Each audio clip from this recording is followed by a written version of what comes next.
I help people in who run education businesses, primarily in the language space, write copy and create content and marketing strategies for promoting their schools or businesses. So I have quite a lot of experience with content myself, but I'm really, really excited to hear from Laura today because she's definitely more of an expert in that area, especially when it comes to the audio-visual content, which is something I haven't really explored. So yeah, like I said, really, really excited to hear what she has to say on that today. So I understand that you've given the kind of overview of Make It Happen and everything. So should we dive straight in? Yeah, let's do it. Let's get into it. Brilliant. Okay, could you then tell us a little bit about what hero content is and how it can benefit business owners? Yeah, there's a lot of terms out there, aren't there, in marketing? And I'm not going to talk about hero, hygiene, and hub content. So just to be clear to folk that are watching today, I'm not going to get into that nitty gritty. So when I talk about hero content, I talk about it from the perspective of that kind of big picture content that you record. In my case, I work with audio visual content, and you can then use that and distribute it in many ways. So it's not a case of you as a business owner creating lots of little bits of content to promote your business and build that visibility with your potential clients and existing clients, but it's instead taking kind of a big picture approach of planning maybe a podcast, a video series, or even a live stream series like we've been doing for this series, Lauren and I, Ola and Rachel, to then distribute it in other formats, whether it's a newsletter, clips, audiograms, or even courses. So it saves a lot of time in the long run to kind of think of your content planning from that perspective. Like, what's the big chunk? What's the big hero of my business in terms of the content I'm creating, and how can I redistribute it? So I'm not just creating more and more content, but I'm reusing it in a sensible and time efficient way. Fantastic. Yeah. So I personally use my blog as my hero content. So the audio visual side is very much new to me. So could you just tell us a little bit about how you would go about kind of deciding or choosing your channel, and then how you then split that up into different types of content? Yeah, that's a good question, isn't it? Like which format to choose? Like, should it be a live stream, a podcast, or a video series? And I stress series, and that's something we can talk about in a moment. But I think the first thing I kind of come back to is where the business owner's at and what access they have to tech, because the more components we add, like for example, at the start of this live, we had a few technical issues, and there's more complexity that comes with doing a live, and we've also got the visuals as well. So if that's going to be quite a space that's going to prevent somebody from starting creating because there's a few too many technical and learning barriers in place, and that's something to consider. So podcasting may be a bit more of a suitable fit for that business owner in that case, because you just need really a really good microphone and a good space to record and editing software to kind of get started. You don't have that visual or live aspect coming in. So that's one thing in terms of like choosing what's best for the person. And then the other thing to think about as well, and these are not kind of like separate things, they all come together to make the best decision, is what are your clients looking for? What are they doing? And how can they best engage with you? So another example of that would be if you've got really busy clients that you're trying to reach, then expecting them or wanting them to watch a video or video series is going to put a lot of demand on you as a creator to hold their attention.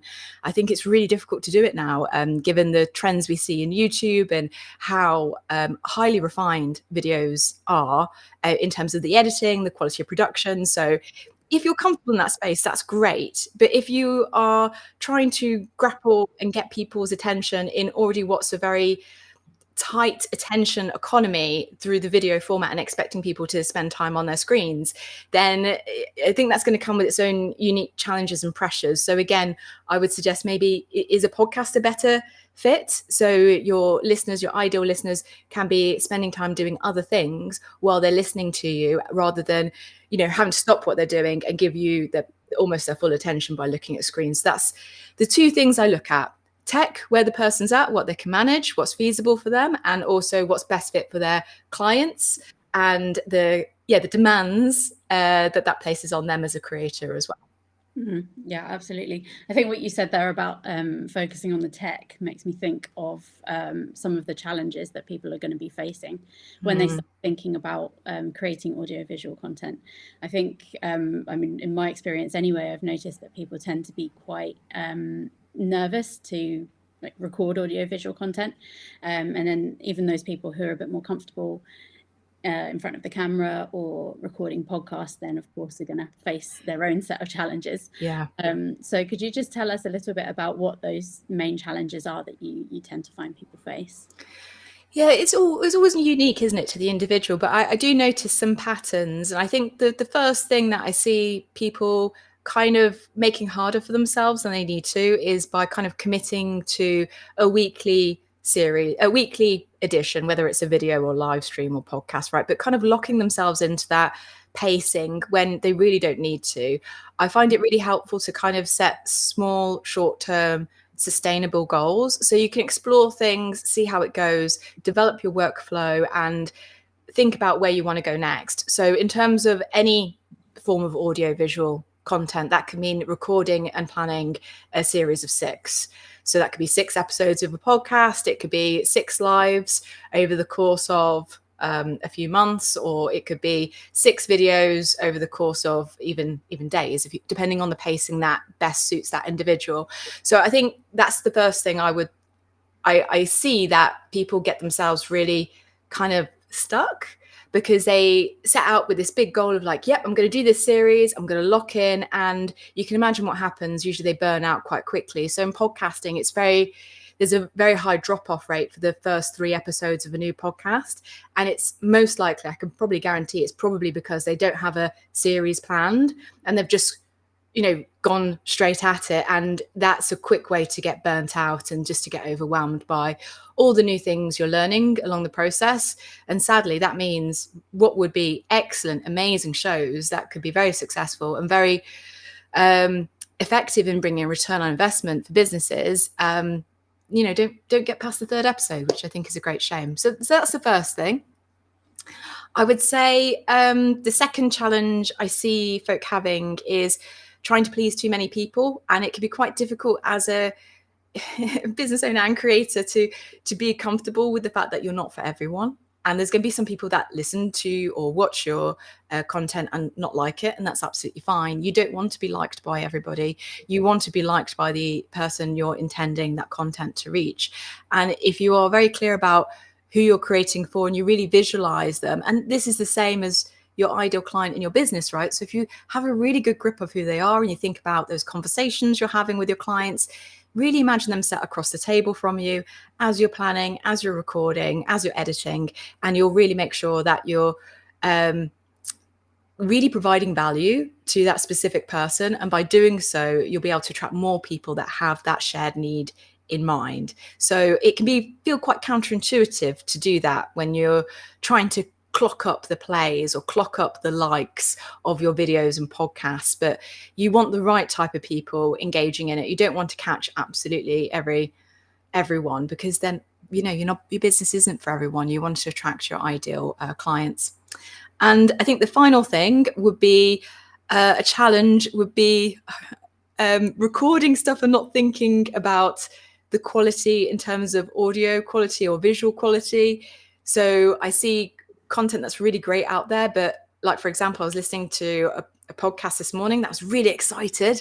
I was really excited to listen to this. I follow the person's work and I clicked listen, and it was very painful to listen to because I could hear the gaps in the edits where there's dead air, which makes it sound like a jump, almost like a vinyl record playing where there's that jump. It sounded like that. And I ended up fixating on that noise that I could hear every few seconds where I knew they were cutting. And I know some people will say, well, Laura, you work in media, of course you're going to notice these things. I can assure you, if you listen to that for 40 minutes, it will drive you absolutely crackers. And it was driving me crackers to a point where I was like, this content's really great and I really want to listen to what the author's saying, but I'm so distracted by this this issue in the quality of the audio that would be so easy to correct had that person just spent a little bit of time or worked with a freelancer or worked with services like myself, we do post-production services and edit it for you, just to polish that, because it's really difficult for people to hang around if the quality of how it's recorded isn't there. It's just, yeah, and it doesn't make your company and what you're saying look that great. I think it's kind of like a dirty shop window kind of effect, for want of a better metaphor. So yeah, those are three. Absolutely. I actually listened to a podcast. I still listen to it because the content is really good, but I have noticed the same thing. Like there's this kind of jump in every episode. It happens multiple times. Oh gosh. It's not been quite enough to put me off, but it's not terrible. But I think like these days we're just so used to seeing such high quality content out that when something doesn't quite meet that mark, it does become really, really obvious, doesn't it? It does. And the thing is, it's quite easy to address these things. It's either you need to invest time in learning the skills if you want to as a business owner, if you're creating content, and that's a well worth investment of your time if that makes sense for you, or you outsource it to somebody if you're at a point where you've tried out that series of 6, it's worked really well, and you want to continue with it. Why not just outsource the editing, the technical part to an expert that will do it in, probably what you're doing in a matter of minutes, what would take you hours. So it's going to save you time and get a better result and help you scale that content and get more from it, basically. I don't know why people put themselves through such pain. No, and especially if you can use that content across multiple channels, I think there's even more reason to invest in, or saving the time and getting the quality. Exactly. I will say to folk, if you're watching today live, please drop your questions and comments as I'm going, as we're chatting today, because I love to see people's comments and stuff. And I realise I haven't said that, and I realise there's people watching us, and they're probably like, "Oh, should I say something?" Please do. I've noticed the emojis going, so it's really nice to know that you're with us today and spending your lunchtime, if you're in the same time zone as us, with us today. Yes, absolutely. And I think it's a great chance to pick Laura's brains. So you are going to be speaking at Make It Happen about this topic. Could you tell us a little bit about what to expect from your session? Yeah, so I'm going to be really interested to hear what people who've already signed up and bought a ticket say. So I'm going to be keenly listening to the feedback I get from those folk who've already got that early bird ticket. And there's still early bird tickets available until the 15th. So if you click on that link, you can find out more about that, which is in the chat there on LinkedIn. So in terms of what I'm planning for my workshop is I really want to help you kind of gain clarity on what that kind of hero content format is going to be for you, what's best for you based on your clients and your strengths that we can build on in terms of audiovisual content. So Lauren, you also mentioned what you're comfortable with in terms of your strengths of delivery as well. Like if you're comfortable on camera, great, let's go with that, let's work with that and lean into that. So that's going to be one key thing we're going to be exploring, and then thinking about how that can then cascade into smaller pieces of content in your business and save you time. We're going to be taking much more of a top-down approach to planning rather than a bottom-up, and I'm also going to be sharing some kind of key best practices when you're planning your content so that you can capture and it can continue to serve you long term rather than just being like a one-trick pony. So we're going to be really kind of brainstorming what are the common questions, challenges and journeys and dreams that you're working with your clients, and how can that be built into that series, whether you're choosing a podcast, video or live stream. Like what would that look like? Because that's going to work for you long after you've published it, if you're addressing like those key kind of concerns or problems that your customers are coming up with, because they're going to continue to search for that and find that and potentially discover you because that's coming up in their feed on their YouTube search or on Google, for example. So there's some of the key things we're going to be exploring, and I'm really looking forward to it. Yeah, me too. Especially because I think it's going to be so actionable. Like, I think all of our sessions are very much centered around kind of learning a little bit and then taking that knowledge and starting to implement it right away.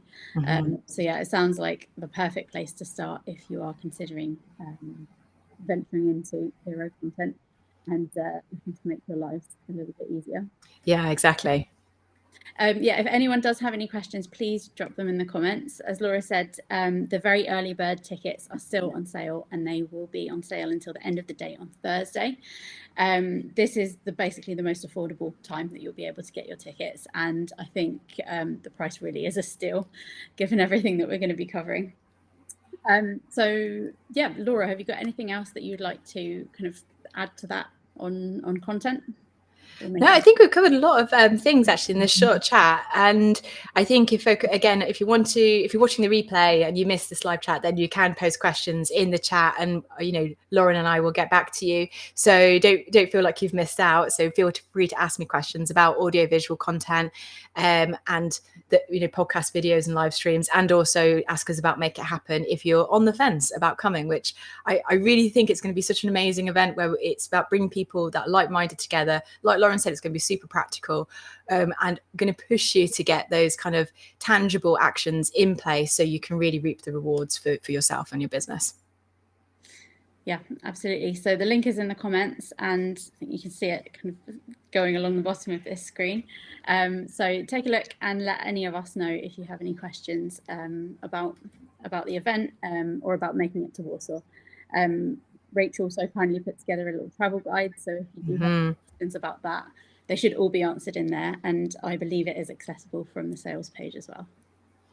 Lovely. It's been fantastic being on the other side today. Yeah. Thanks, Lauren, for interviewing me. You're welcome. Thanks for being such a lovely guest. Brilliant. So I think that's all we need to talk about today, right? We're good. I'm going to go and enjoy my lunch, and I hope everybody else has a lovely day. Yes, exactly. Well, thank you, everyone. Thank you. Bye-bye.